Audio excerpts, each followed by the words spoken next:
Hello YouTube! In this video we're going to look at the question, who is the best philosopher ever?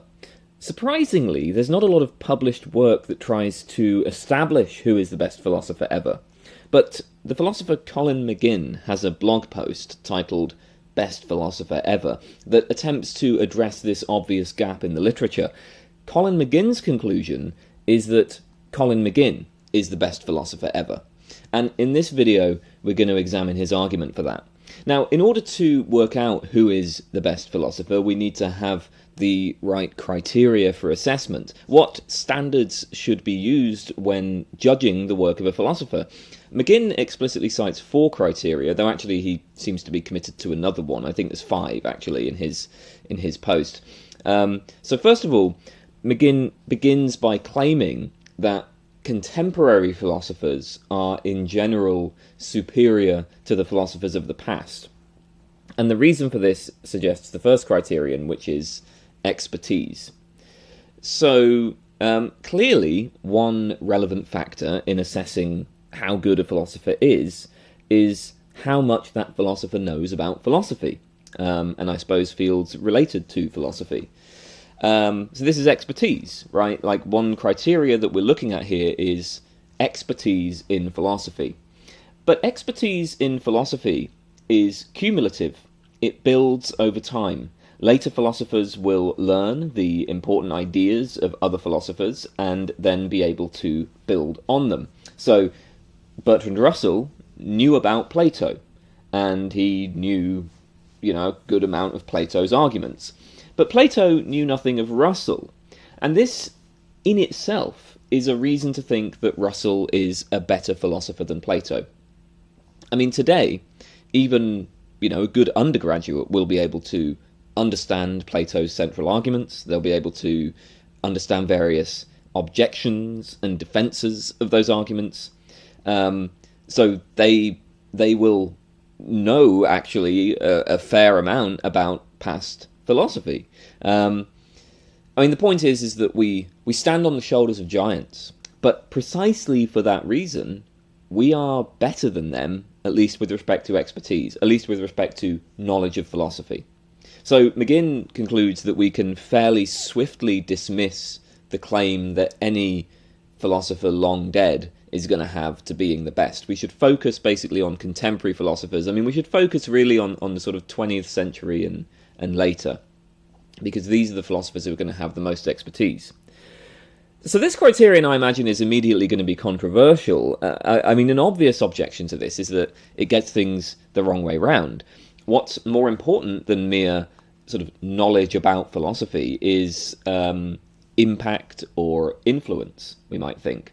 And this is something that can only be judged in retrospect. We know that Plato was a great philosopher, partly because we can look back on the many debates that were spawned by his work, and we can see, when we look back at the history of philosophy, which parts of philosophy have stood the test of time and which parts have been discarded. And we have no way to make that assessment for contemporary philosophers, right? We can only judge impact in retrospect. So if we take this as our criterion, then past philosophers are generally going to be better. Now, McGinn is dismissive of impact. The problem, McGinn says, is that impact is fallible, audience-conditioned, and historically dependent. Your impact will be highly dependent on where you happen to have studied and taught. So, for instance, W.V.O. Quine, very influential philosopher at least within 20th century philosophy. But McGinn says, well, really, why was Quine so influential? Why did he have so much impact? It's mainly just because he taught at Harvard, right? He happened to get into Harvard, and he taught so many people there who later went on to, do other philosophical work inspired by him. But, it's like he just kind of got lucky with where he was in terms of the institutions. But, look, when it comes to, when it comes to philosophers over the centuries, we do find big names come and go. For example, Thomas Aquinas. He was once one of the most influential names in Western philosophy. And, look, we still study his arguments, but I think relatively few modern philosophers are still going to be citing Aquinas as a significant influence. There's a period hundreds of years where Aquinas had, he was he was the guy. I mean, he sort of combined Aristotelianism with Christianity in a way that was extremely influential. But the thing is that both of those things, like Aristotelianism and Christianity, are no longer, they don't really have such a grip on modern philosophy. So it's like too many of the underlying assumptions that Aquinas was making have now been rejected. But yeah, I mean, in any case, it's like, there's not a lot of modern philosophers who are going to cite Aquinas as a significant influence, at least outside of philosophy of religion. I mean, within philosophy of religion, maybe it's different. But, you look at sort of modern epistemology, modern philosophy of science, modern meta-ethics, etc. There's not a lot of people there who really care that much about Aquinas. Now, of course, we shouldn't really overstate this, right? Many of the big names of ancient Greek philosophy have retained significant influence for literally thousands of years. And we can find plenty of arguments in the history of philosophy that have remarkable staying power. So, Hume's problem of induction, for instance, really does challenge the foundations of science and common sense reasoning about the world, and this is a problem that people have been thinking about since the time he proposed it, and, doesn't seem like there's going to be any obvious consensus forming on that, or indeed that it's going to go away anytime soon. Obviously there's no guarantee that people are going to continue to care about the problem, but the mere fact that it has spawned such a massive literature over hundreds of years, well, that looks like it's in itself enough to judge that Hume had a large impact. So even if we were to come to a consensus about how to solve the problem, or even if philosophical interests changed in such a way that the problem was no longer seen as relevant, we could still look at its enormous impact over the last few hundred years. We already do that, actually, for someone like Aquinas, where even though he's not so influential today, well, he clearly stands as among the most influential historically. So the fallibility and audience dependence of influence, does that show that it's irrelevant? Well, maybe not. Maybe it just shows we have to consider a large sweep of history. So we should be less inclined to name any contemporary philosopher as the best philosopher ever. I think that, though, there is another objection that we might have to the influence criterion, and it's this. So we might say, look, obviously earlier philosophers are going to be more influential, but that's just in virtue of being earlier. I mean, first, because the earlier you write, the more time you have until the present to influence people. Precisely because Plato was writing thousands of years ago, he's had thousands of years in which for his influence to emerge and to play out. It's just like the later you are in the timeline, the less opportunity there is for influence. The second thing is that by being earlier, you have the benefit of being able to pick the low-hanging fruit, as it were, the easier problems, the most obvious problems. And then in proposing solutions to those problems, you can pick the easier solutions, the most obvious solutions. It was actually relatively easy to come up with genuinely novel ideas in the past, just because there were far fewer people working in philosophy and there hadn't been such a long recorded tradition of people coming up with new philosophical ideas. And then obviously, if you do come up with, if you do pick the low-hanging fruit, then any, later writers on that topic are going to trace their origins back to you. So while Plato deserves a great deal of credit for his insights, maybe we shouldn't overstate the achievement, right? If Plato had been alive today, he wouldn't have achieved anywhere near as much, whereas there are many contemporary philosophers who arguably could have done what Plato did. There's less room for novel ideas as time goes on, so you get more credit for developing a novel idea later in the timeline. To give Plato significant credit just because he came up with so many ideas that were novel for his time is essentially just to give him credit for being lucky enough to be born early. So the thought is this, right? Maybe we can't just sort of rule out past philosophers, but maybe this is a sort of compromise position between McGinn's dismissal of past philosophers and the kind of influence criterion dismissal of contemporary philosophers, where we say, well, when we judge who's the best philosopher, we sort of give greater credit for kind of good ideas that happen later in time. Maybe that achieves something of a balance there. But anyway, this is one of our criterions, right? So expertise does seem to count for something, and maybe influence should count for something. But here's a quick advert. So I do have a Patreon where there's a whole bunch of bonus videos, and so if you want to access some bonus content, then you should sign up to the Patreon. Obviously, if you want to throw any money my way, I really appreciate it. I also think I still have some shirts available. I made some shirts. Some of them are kind of funny. I don't know, maybe you're interested in them, maybe not. But, they're there. I mean, anyway, let's get back to McGinn. Okay, so we're now going to turn to the explicitly stated criteria that McGinn cites. And he actually gives 4. So he says there's quality of writing, breadth, quantity, and rightness. So let's start with quality of writing. Okay, so I guess this is a fairly obvious one. Now, with respect to quality of writing, there are actually 2 features that McGinn takes to be important, which he says these are clarity and literary style. Now, in terms of clarity, McGinn claims, in my opinion very plausibly, that his work is extremely clear. I think he's right about this. I think whatever other opinion you may have of Colin McGinn's work, everything I've ever read by him is very easy to understand. I never have any trouble understanding how his arguments are supposed to work. Obviously, philosophers deal with difficult questions, but this does not mean that the way we talk about those questions should be difficult. Indeed, precisely because of the difficulty of the questions, we should try to express our ideas in as clear a way as possible. So consider, for instance, McGinn's book on logical properties. This deals with a pretty technical literature on topics like identity, truth, possibility. But it manages to be, first of all, remarkably concise.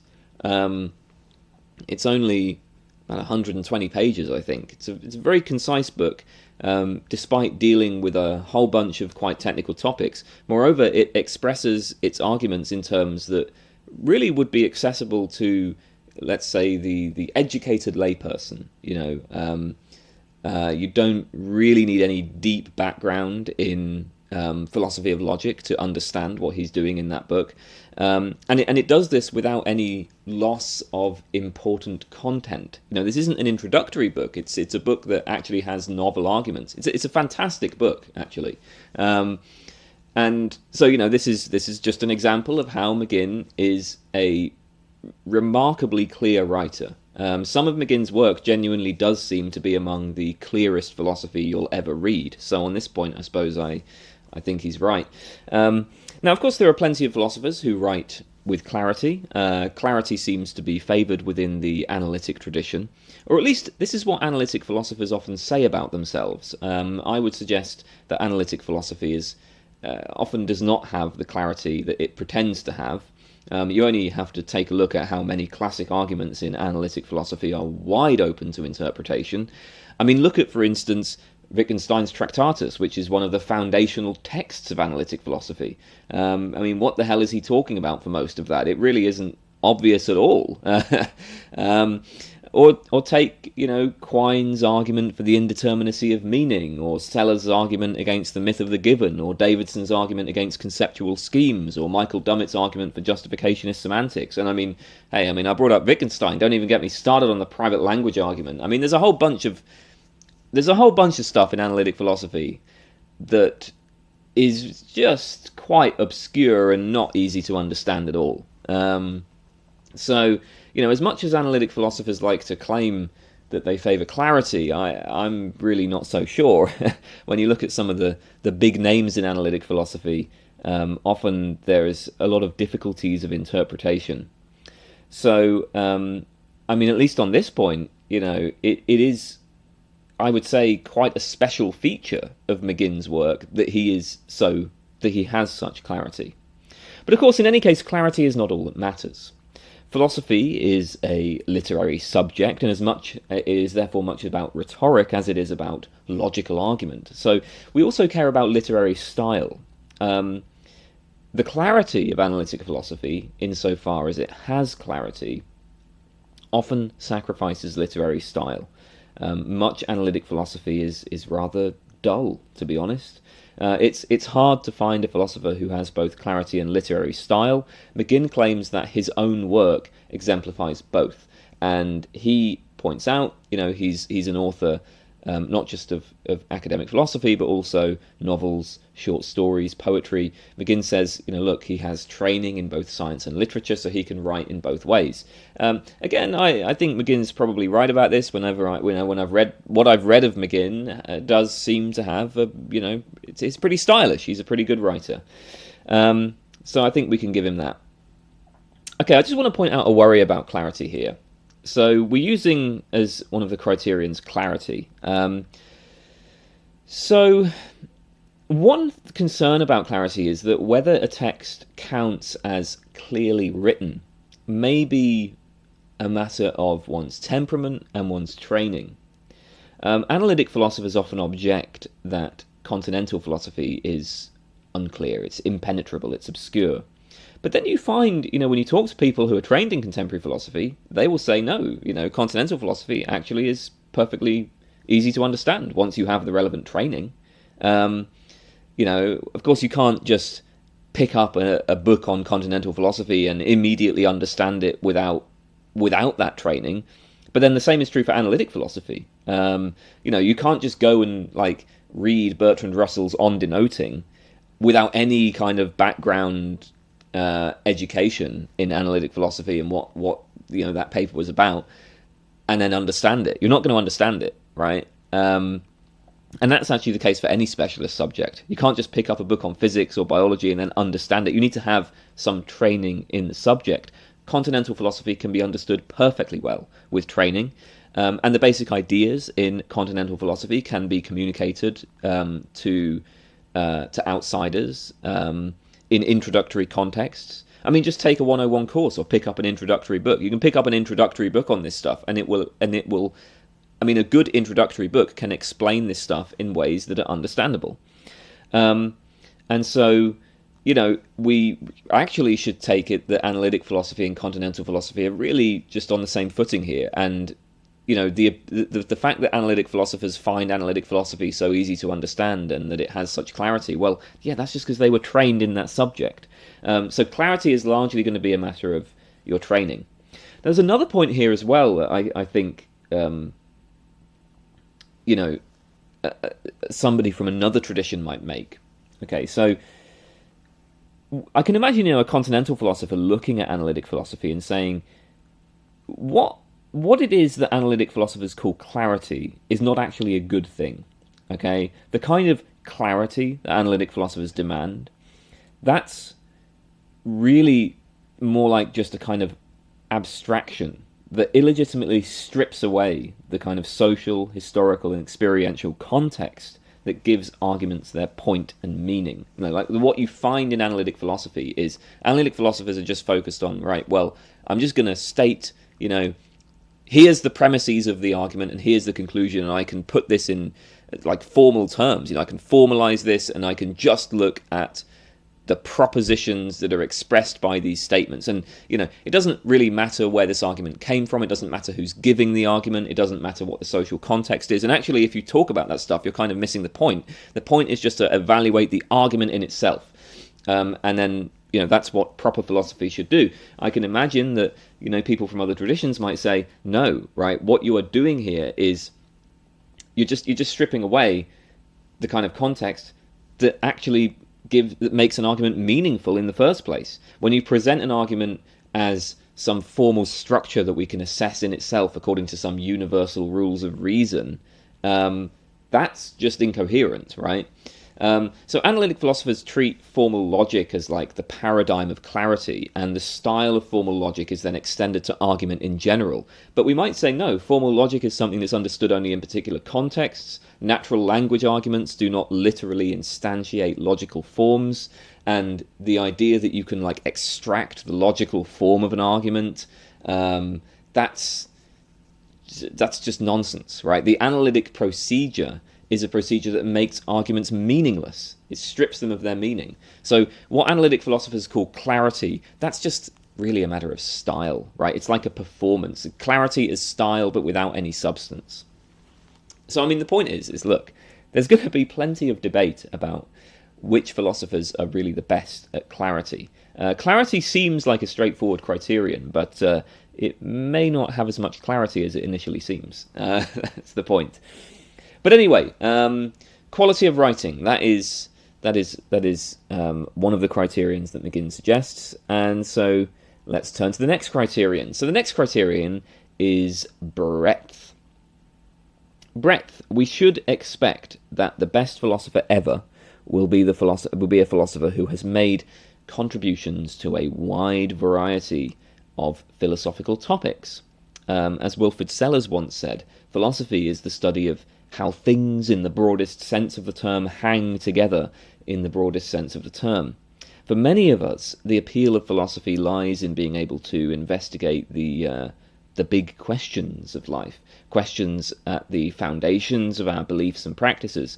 The ideal philosopher, the best philosopher, would have something to say about all of these big questions.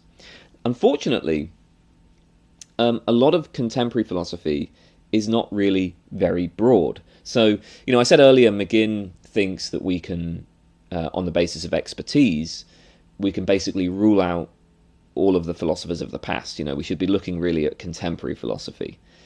But now we see that actually we can rule out a lot of contemporary philosophers according to this breadth criterion, because most contemporary philosophy doesn't have much breadth. Most contemporary philosophers, that is, do not have much breadth.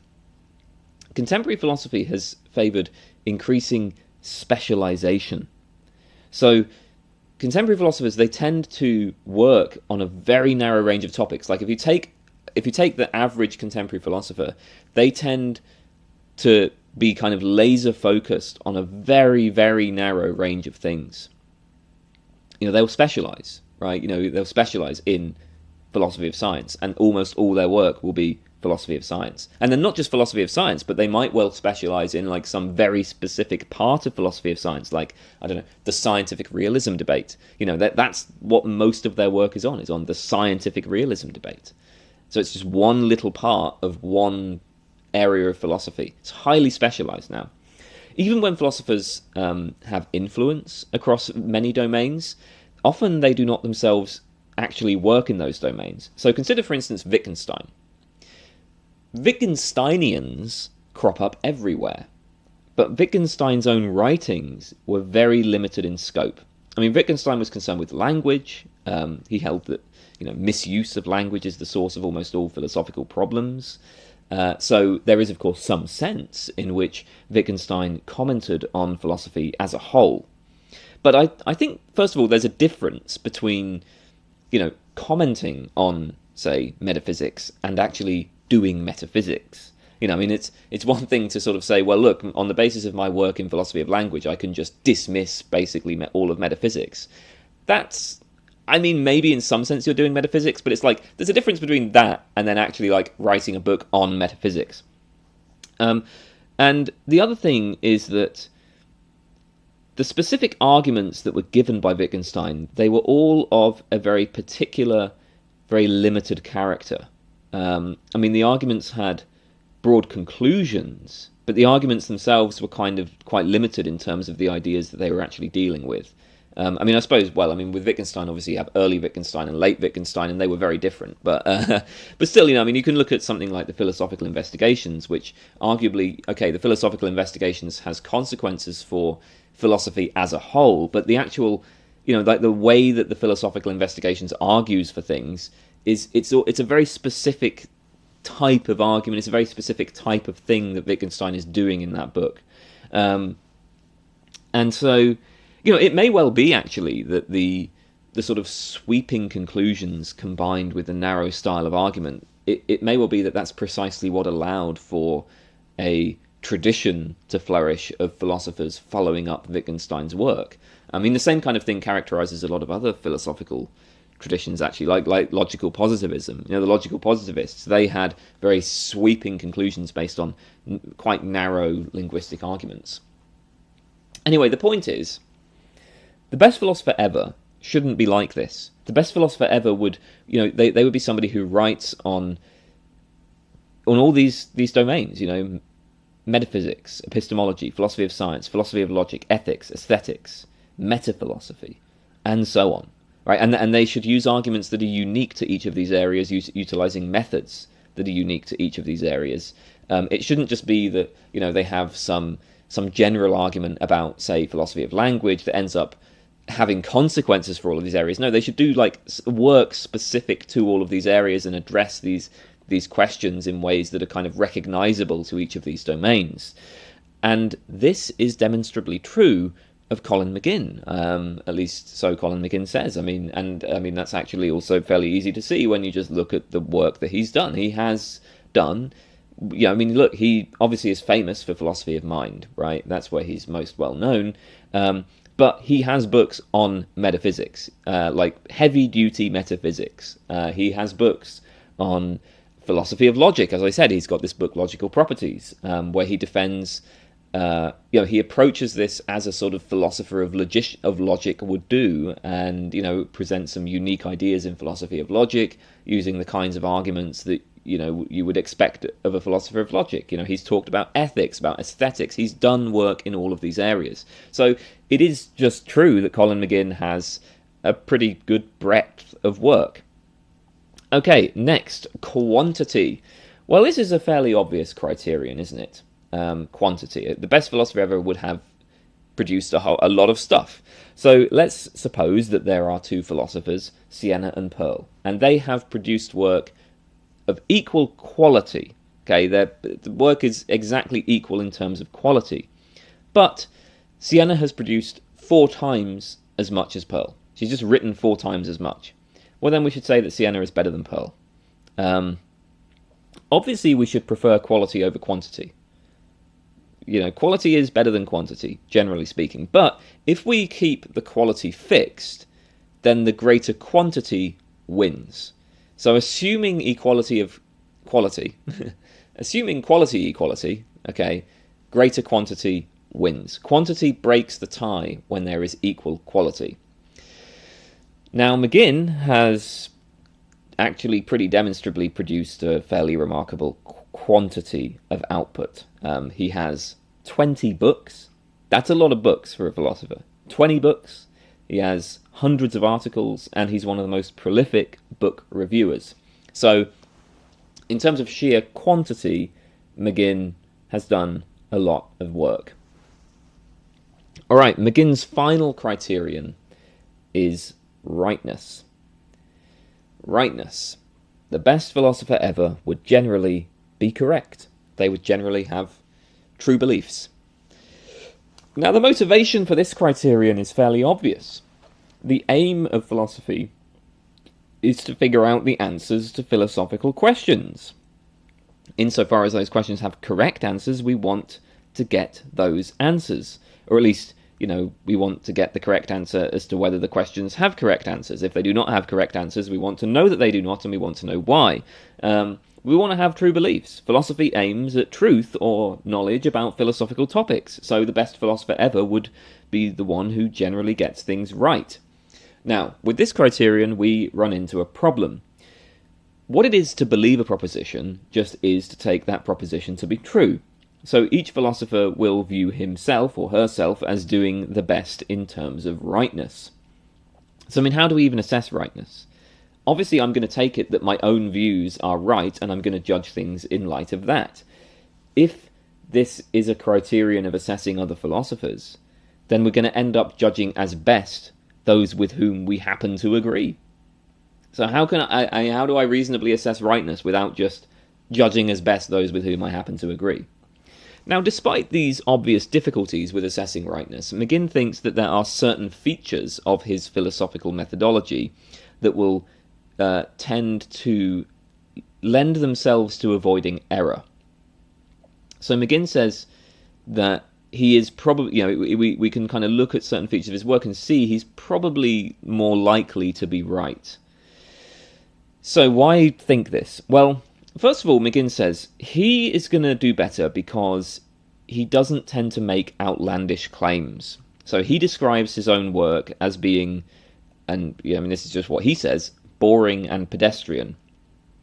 Of course, as I said earlier, he thinks that he writes with a certain kind of literary flair, but the actual conclusions that he comes to are, he thinks, boring and pedestrian. He doesn't try to be interesting for its own sake. He tries to be right. I mean, some philosophers do try to be interesting just for its own sake. Some philosophers try to find, bold and crazy ideas, but if you do that, you're probably less likely to be right. McGinn tries to be right. He tries to come to the true conclusion. He doesn't try to be interesting for its own sake. If you try to be interesting for its own sake, that's going to reduce your chances of getting things right. But McGinn doesn't do that. Second, McGinn cites the fact that he tends not to receive much criticism, which indicates that other philosophers do not see much to criticize about his work. Now, of course, one might wonder whether the reason McGinn receives little criticism is just that other philosophers don't care about his work. But actually, that doesn't seem to be true. I mean, like him or not, he is reasonably well known in philosophy. I mean, McGinn's work was presented to me in undergraduate courses that I took. Like in philosophy, I mean, certainly in philosophy of mind, he came up within the sort of undergraduate course. So it's not like, McGinn isn't, and I mean, he's somebody who has, some. He's well known among people who know about philosophy. You're going to have heard about Colin McGinn. So I don't think it's that he's just unknown, right? So he says, look, he's a reasonably well-known figure in philosophy, but he doesn't really receive much criticism, and what that indicates is that other philosophers can't really find much to criticize. I think there's a fairly serious problem with this part of McGinn's argument, which is actually he has received a hell of a lot of pretty vociferous criticism. Some of the reviews of his books are actually kind of infamous for their venom. So take, for example, Kerry Mackenzie's review of his book, Basic Structures of Reality. So this was McGinn's book on philosophy of physics. Mackenzie accuses McGinn of forwarding theories that anybody educated in physics would find ridiculous. She claims that he has, I quote, no grasp of the rudiments of the subject, that he's ignorant of physics and fails to engage with any of the relevant philosophical literature. So Mackenzie summarizes, there is simply no way to do justice to the cringe-inducing nature of this text without quoting it in its entirety. But in a nutshell, Basic Structures of Reality is an impressively inept contribution to philosophy of physics, and one exemplifying everything that can possibly go wrong with metaphysics. It is mind-numbingly repetitive, toe-curlingly pretentious, and amateurish in the extreme regarding the incorporation of physical fact. I should note, by the way, that that kind of venom is not normal in a reviewer. This isn't just, so it's not just that McGinn has received criticism. Like, he's received criticism that goes kind of above and beyond the normal philosophical criticism. Most philosophers are very polite to each other. Anyway, along similar lines, reviewers of his book, The Meaning of Disgust, accuse him of poor argumentation and ignorance of the contemporary empirical work. They say that he doesn't even address the most commonly accepted theory of disgust, that disgust evolved to motivate disease avoidance. Nina Strominger's review says, and I quote, McGinn's view of disgust is not merely ignorant or unenlightening, but obfuscatory. Baroque, eye-catching explanations are given precedence over parsimony, evidence, or even common sense. Baroque, eye-catching explanations, it's almost as if maybe McGinn does try to be interesting for its own sake. Maybe. Anyway, Strominger continues. She says, McGinn's theory does not merely bypass the received wisdom among empirically minded scholars of disgust, it bypasses the received wisdom among mums and school marms about basic hygiene. Our revulsion at corpses, feces, and open wounds is genuinely puzzling to him. Why should we be so averse to what is actually not intrinsically harmful to us? Is this a joke? Is McGinn really this obtuse, or is he overstating the mystery in order to make his theory seem more profound? It is impossible to tell. Similarly, the Notre Dame philosophical reviews of the meaning of disgust. This is Daniel Kelly. He says, McGinn either ignores or is unaware of one of the major accounts of disgust in its evolution. He proceeds without much appreciating the fact that different individuals and different groups of people are liable to be disgusted by different things. Nowhere does he consult current empirical literature for evidence about disgust, cross-cultural or otherwise. The resulting book is as disappointing as it is irresponsible. Now, I should point out that McGinn has responded to these negative reviews, and perhaps his responses are successful. That's not the point. The point is, it just isn't true that McGinn tends not to receive much criticism. There are many philosophers who have openly accused McGinn not just of bad arguments, I mean, we all make bad arguments sometimes, but of outright shoddy scholarship. I mean, I'm not saying whether these criticisms are fair or not, I'm just saying they do exist. So when McGinn says he hasn't received much criticism, that's false, he has. But anyway, so let's just suppose that McGinn was right, that his work is very rarely subject to criticism. Does this really indicate rightness? If a philosopher's work tends not to receive much criticism, what that tells us is that their work is fairly conventional. I mean, it's conventional, at least by the standards of sort of late 20th to early 21st century Western philosophy.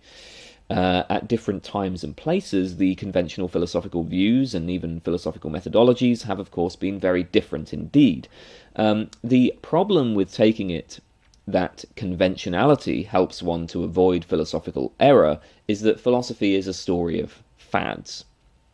The accepted methodologies and ontological commitments of a time may be radically wrong. I mean, take, for instance, logical positivism.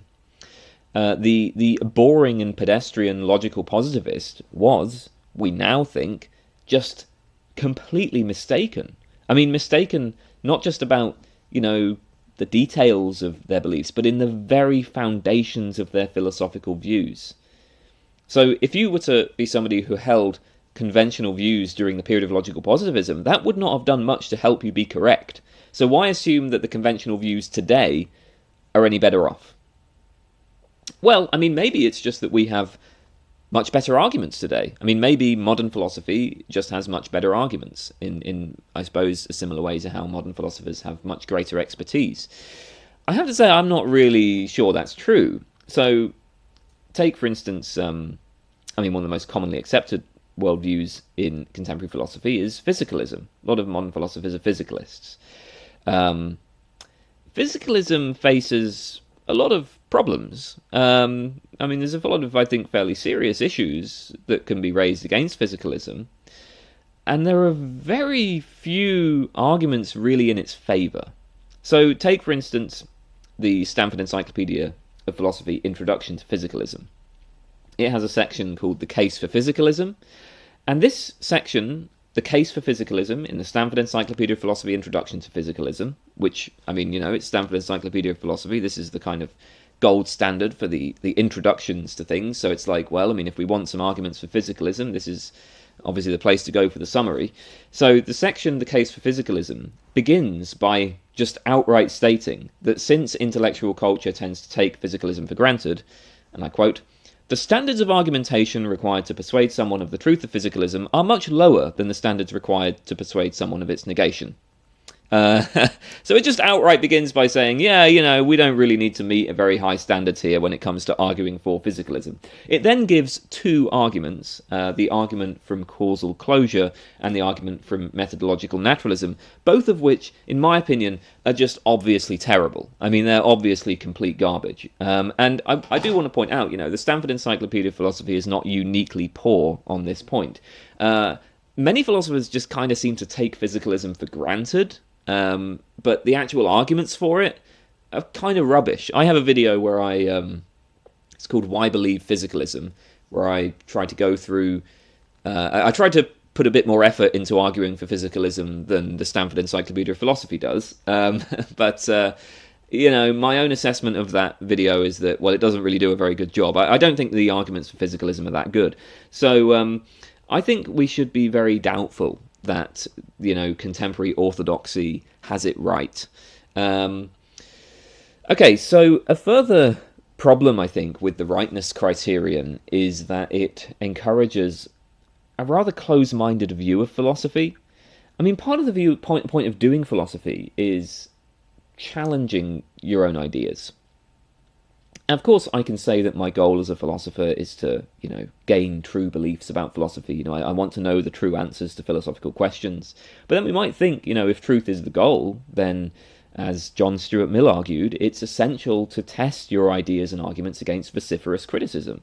If you want to get at the truth, then you've got to know that your arguments are good, and the only way of knowing that your arguments are good is by like putting them in battle against other ideas and arguments. So you're going to want to explore a wide range of philosophical ideas, and perhaps from this point of view, the best philosopher is not the one who gets the right answers, but is the one who comes up with the best defences of whatever their position is. A good defence of a mistaken position can help other people find their way to the truth.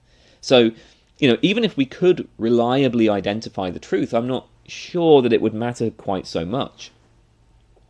So, instead of rightness, I want to suggest a few other criteria. Beyond rightness. So I'm going to suggest that maybe we should be looking at originality, argumentative sophistication, and openness. All right, originality. Originality is a matter of coming up with new ideas, contributing something genuinely new to the field. Originality, I suspect, plays a large role in why we care about influence. Influence is an indicator of originality. Generally speaking, a highly influential philosopher will be a philosopher who, came up with something new, a philosopher who spawned a new conversation. But of course, there are original ideas that are ignored, and there are influential philosophers who get the credit for ideas that other people came up with. A philosopher is not necessarily going to score highly on originality merely for being present in the early history of philosophy.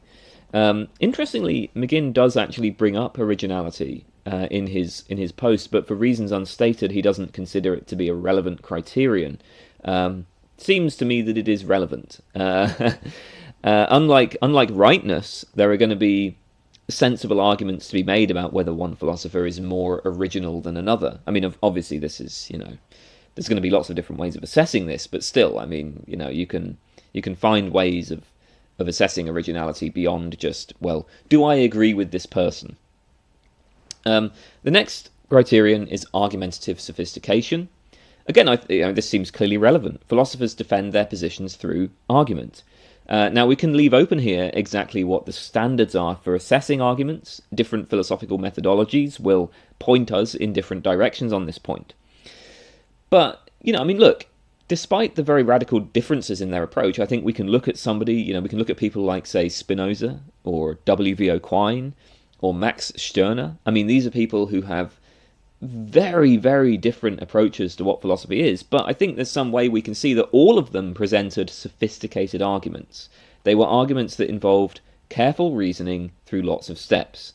And these arguments follow from, they're sort of embedded in broader views about the aims and methods of philosophy. So sophistication here doesn't necessarily mean, logical sophistication, as though the only way to be sophisticated is to make philosophy look like mathematics, as though the only way to do it is to sort of, make it, as the analytic philosopher would want, is to make it like, in adherence to the norms of formal logic. Again, to take someone like Max Stirner. Stirner didn't really care very much about formal logic, but he's still sophisticated. And so, and of course, formal logic is one way of achieving sophistication, but it's just not the only way. I think that, again, this is going to be very much open to debate, but we can debate it. We can talk about it, and we can come to some assessment of who has the most sophisticated sorts of arguments. What about openness? Well, the point of this is that there are some philosophers who seem to be they seem to become kind of captured by their own systems. So when we consider all of the criteria so far, one modern candidate for the best philosopher ever might be David Lewis. David Lewis had remarkable expertise. He was a very clear writer. Admittedly, he was probably more pedestrian than someone like McGinn, but he was still very clear. He had a wide breadth of topics that he worked on. He was very prolific. And just like McGinn, he tended to favour common sense, so he didn't incline towards outlandish claims.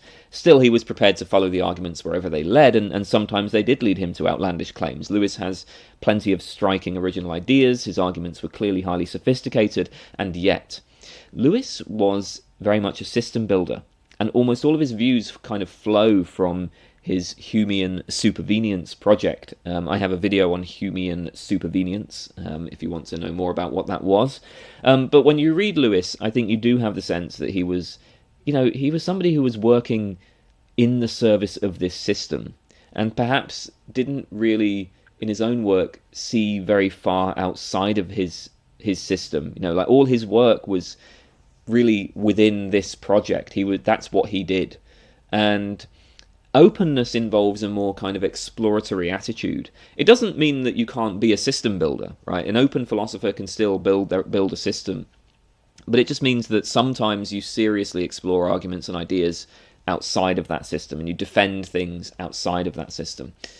So I think openness is actually something that we should value. It's like, again, philosophy is about having a kind of broad understanding of things, and so that means not being captured by your own system. All right, with all of that said, who is the best philosopher ever? I mean, who is it? Who's the best philosopher ever? Well, here are the criteria. I've gotten rid of rightness again because of I think there are issues with that criterion, so I'm not so concerned about that. But these are the criteria then. We have expertise, quality of writing, breadth, quantity, originality, argumentative sophistication, and openness. Is Colin McGinn the best philosopher ever? Well, in my judgment, McGinn probably scores, well, as we've seen, he does have, I suppose good expertise. I mean, as we saw from some of those criticisms of him, not everybody is going to see McGinn as having enough expertise. But, certainly in terms of quality of writing, breadth and quantity, I think he scores very well. In terms of originality, he's I suppose, reasonably good on that. Argumentative sophistication and openness. Yeah, I mean, on those three, he's reasonably good. I don't think he's the best on those, though. My favoured candidate, considering all the criteria we've seen, is Robert Nozick. So Nozick is contemporary enough to score very well on expertise. And I mean, he just obviously does have great expertise. He clearly knew a hell of a lot about the history of philosophy, and he read much more widely than most analytic philosophers do. He was a very clear writer, but at the same time, he had a sort of pretty good sort of literary and stylistic flair. He knew how to communicate philosophy to both professionals and to lay people, and his books are always just fun to read. I think Nozick is a very fun writer. So he had enormous breadth, both within philosophy and beyond it.